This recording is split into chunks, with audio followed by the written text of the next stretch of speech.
Hey guys, Jeff here with Zip Hearing. We are the place to buy hearing aids online with local service included. And today I'm going to talk about how to understand a hearing aid warranty.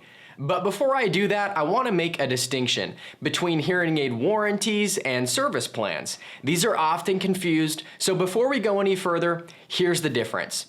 A hearing aid warranty is provided by the manufacturer of the hearing aid and covers things like loss, damage, or repair.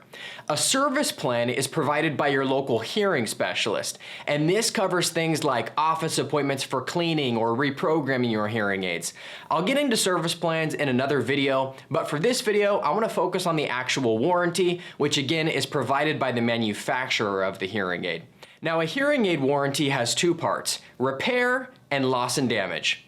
On your purchase agreement or on an individual retailer's website, you might see this written like 3.3 or 3.1, the first number representing the repair warranty and the second number representing the loss and damage warranty. And here's the difference. If the battery door breaks or the wire cracks or the hearing aid gets plugged up with wax and stops working, the repair warranty will cover this. So you take the hearing aid to your local provider, they overnight it to the manufacturer fixes it at no cost within that period of time and ships it back to your local provider.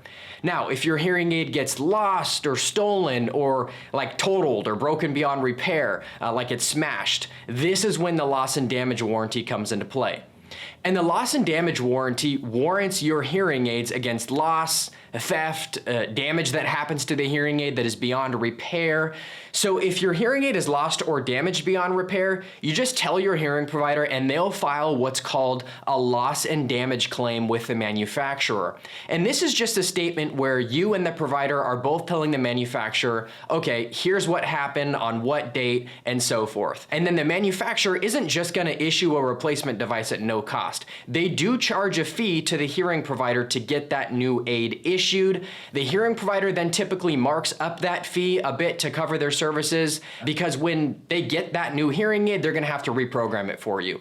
And that final price is the price you pay to the hearing provider for the new replacement device.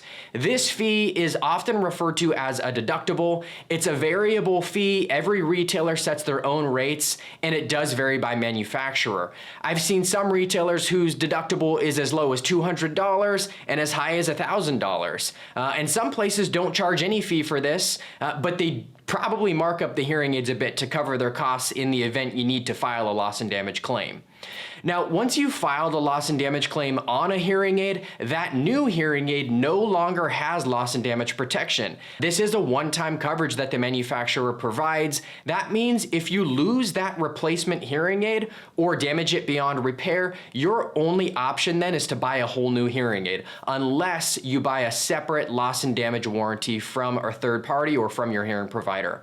So hopefully that clears it up a bit. The repair warranty covers usual wear and tear. These fixes are done at no cost during the warranty. The loss and damage warranty covers loss or damage beyond repair, but a deductible does apply.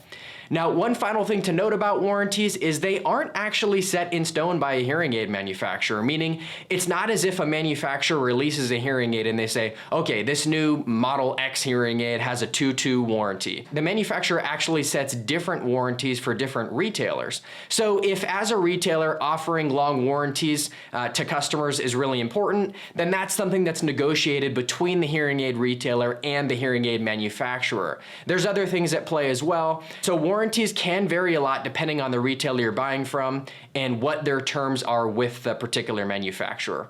And that's a wrap for this video. If you have any questions, feel free to post a comment below. If you're ready to set up a trial period with a Zip hearing provider near you, click the link in the description and we'll be in touch with you shortly. And if you liked this video, hit the subscribe button. Don't forget to hit the bell icon so you're alerted when there's a new video, and I'll see you on the next one.